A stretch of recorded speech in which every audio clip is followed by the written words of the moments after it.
तपशील आणि वैशिष्ट्ये. 1. मार्ग बहादुरगड, दिल्ली येथून सुरू होतो. पटियाला, संगरूर, मालेरकोटला, लुधियाना, जालंधर, कपूरथला, गुरुदासपूर येथून जातो आणि कटरा येथे समाप्त होतो. 2. अंतर कमी करणे. कटरामधील किलोमीटरवरून 588 किलोमीटरपर्यंत कमी होईल. 3. प्रवासाचा वेळ 14 तासांवरून अंदाजे 6 तासांपर्यंत कमी होण्याची अपेक्षा आहे.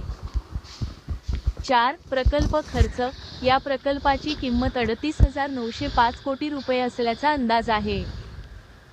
आणि 6. कनेक्टिव्हिटी सुवर्ण मंदिर, सुलतानपूर लोधी आणि माता वैष्णोदेवी तीर्थ यासह प्रमुख तीर्थस्थळांना जोडते. बांधकाम स्थिती. 1. पूर्ण